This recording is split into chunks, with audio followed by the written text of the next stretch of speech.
Welcome to Full Spectrum Science Shorts. I'm your host, Ron Hipschman. Today, Earth's greatest hits. We're going to explore the stuff in outer space that makes Earth its target. Meteors, meteorites, comets, and asteroids, and the spectacular and sometimes frightening shows they put on. When we look up in the sky, especially in a dark place, away from city lights, we see occasional streaks of light cross the sky in the form of meteors. Some people call these shooting stars, but they're not really stars at all. These are very small particles, maybe the size of a grain of sand or a pea, entering our atmosphere miles up above our heads. They come in at such high speeds that not only do they burn up during entry, but they also ionize the air they pass through, causing it to glow like a neon sign, leaving a bright trail visible from the ground. This is an actual video set up at an observatory to collect and catalog the direction and speed of these meteors. With this data, astronomers can calculate their orbits and gain some understanding of their origins. Sometimes during the year, we experience meteor showers when the Earth runs into material left over from the passage of a comet or an asteroid. These meteors seem to come from a certain constellation in the sky, and the name of the shower takes its name from that constellation. This is just a perspective effect for us on Earth. If you take a long exposure photograph during a meteor shower, like you see in this photo, this becomes more obvious. These are the Geminid meteors, as seen over Chile. These are the major meteor showers that put on the best displays during the year. There are many more showers, but with far fewer meteors per hour. Sometimes, something bigger than a grain of sand or a pea might enter the atmosphere, say the size of a baseball or soccer ball, producing something like the bright green trail you see near the center of this photo. These larger objects will create a very bright streak in the sky and would be visible even from large cities. Some of these may even survive their dramatic plunge through the atmosphere and land on the ground. We catch more of these on camera nowadays because of the prevalence of dash cams in cars and trucks. Just to get some terminology under our belts, before one of these objects hits the atmosphere, before we can see it, the object's called a meteoroid. The streak of light we see in the sky is a meteor, or if it's especially large and bright, it might be called a fireball or a bolide. And again, if the meteor is big enough to survive its passage through the Earth's atmosphere, the thing you can pick up after it lands is called a meteorite. These are not rare events. It's estimated that 48.5 tons of meteoric material fall on Earth every day. Of course, since the Earth is 71% covered by water, most of this material falls in the oceans. There can be several sources for these flashes in the sky. Some meteors are cast-off material from comets. Here, you see Comet Swan, visible in our skies as this presentation was made in May 2020. This meteoric material is most likely a mixture of ice and dust. Comets are responsible for most of the meteor showers we see. We see these showers when the Earth passes through the debris left behind in the orbits of these comets. For instance, the Leonids, seen in November, are the result of the Earth running through the cast-off remnants of Comet Tempel-Tuttle. Notice how the average orbit of these particles intersects the Earth's orbit, seen in turquoise here. You can play with many of these visualizations on the website meteorshowers.org. Another source are asteroids. The asteroids are the leftovers of the solar system. Most of them orbit between the orbit of Jupiter and the orbit of Mars. Sometimes they're disturbed into new orbits that may intersect with the orbit of the Earth. These asteroidal meteors are not icy slush balls like the cometary debris. They're solid rocks, and they make up 99.8% of meteors that reach the ground as meteorites. Here, you see a dynamic model of the asteroid belt. and I encourage you to visit this website and play as well. What about those asteroids? What does an asteroid look like? This is a close-up, high-resolution photograph of the asteroid Bennu, collected by the OSIRIS-REx spacecraft from a range of only 15 miles. Bennu has an average diameter of 1,610 feet, and, believe it or not, it has a 1 in 2,700 chance of impacting the Earth between the years 2175 and 2199, so nothing to worry about right now. More currently, asteroid 1998 OR2 passed within 3.9 million miles of Earth, that's only 16 times the distance to the Moon, on April 29, 2020. It's that small dot in the center of the screen that's moving against the background stars. 1998 OR2 is between 1.1 and 2.5 miles in diameter, and it's moving at 19,000 miles per hour. The last source of meteors are those blasted from the surface of the Moon and Mars by meteor strikes on their surfaces. This is a nice movie of a meteor strike on the Moon, taken during a lunar eclipse by our friends at the Griffith Observatory in Los Angeles. Watch carefully, it's quick. Material from these strikes can be splashed into orbit and eventually land on Earth. Now, the chemical makeup of these rare meteorites can determine their origin, and I just happen to have a couple of them here. Let's take a look at them.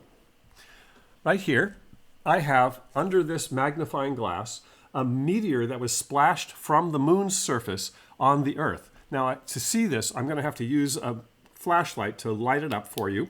But let me light it up and bring it close to the lens here. And there you can see, underneath the glass there, you can see that meteorite. And that's a piece of the Moon, and you can actually touch it. Pretty cool that you can actually touch a piece of the Moon. And these landed on the surface of the Earth. I also have one from Mars, so let's take a look at the Martian meteorite as well. Same setup here. Again, this Martian meteorite is underneath the glass, underneath the magnifying glass. And let's see if we can get a nice close-up of that as well. There we go. A little too much light there, huh? Yeah, there we go. Now you can see that Martian meteorite. Very cool.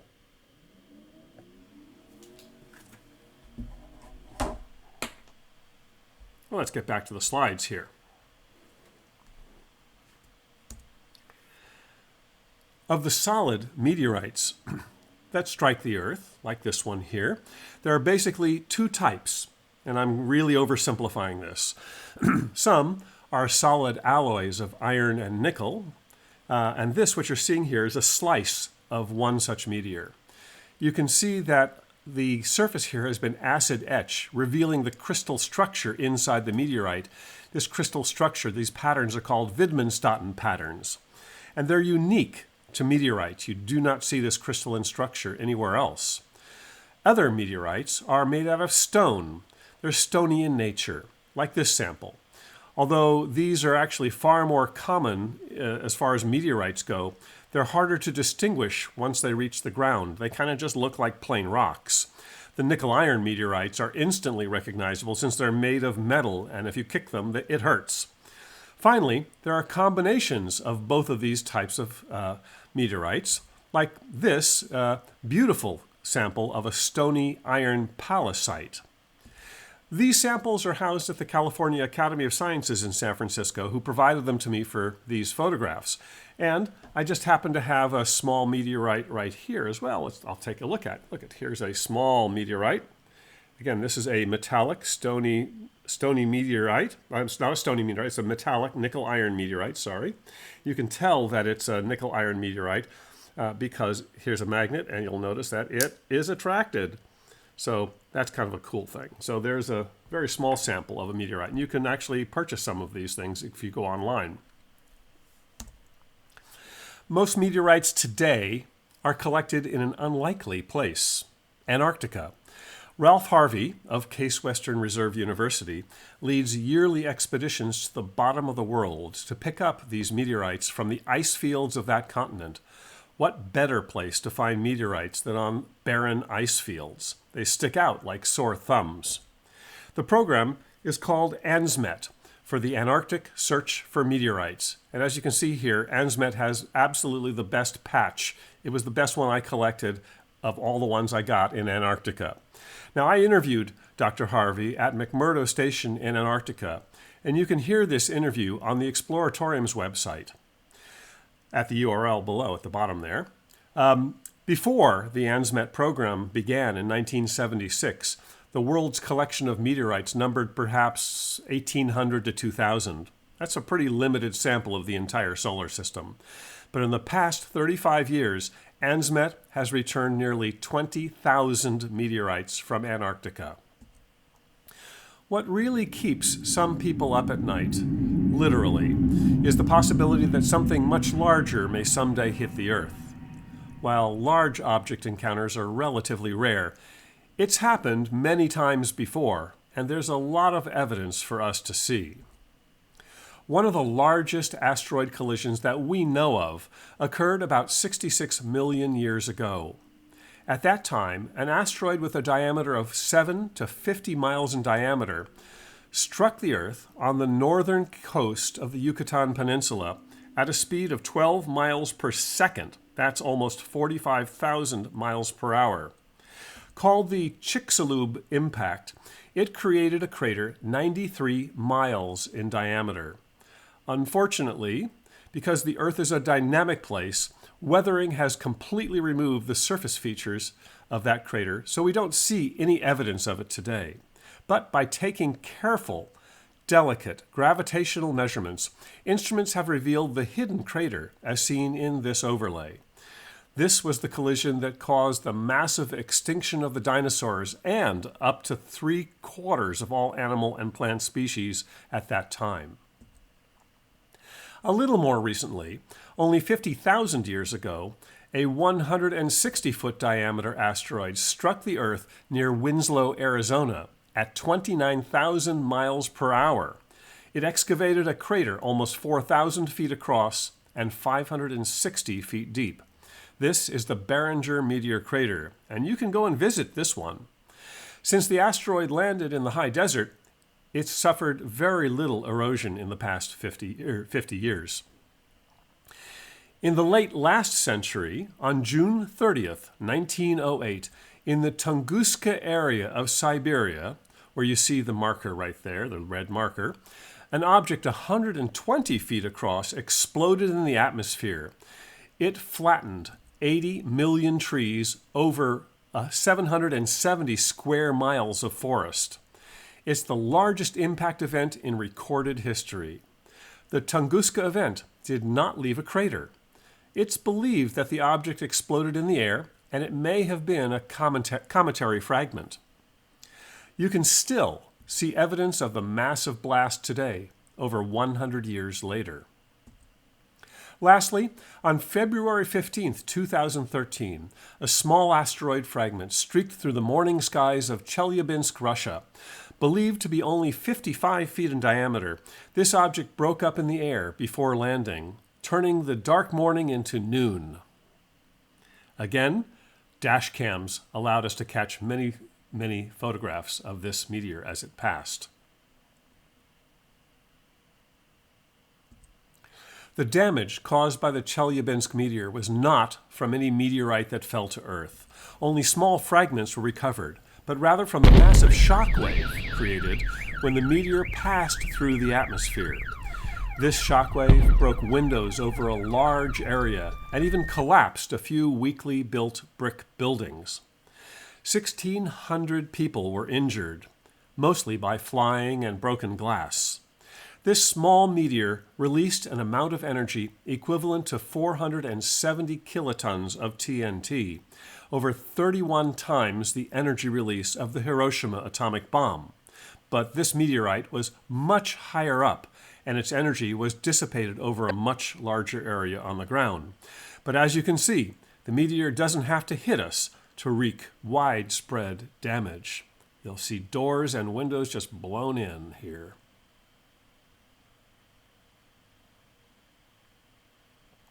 Very dramatic. Here's a nice visual comparing the Tunguska meteor, labeled TM, and the Chelyabinsk meteor, labeled CM, compared to both the Eiffel Tower and the Empire State Building.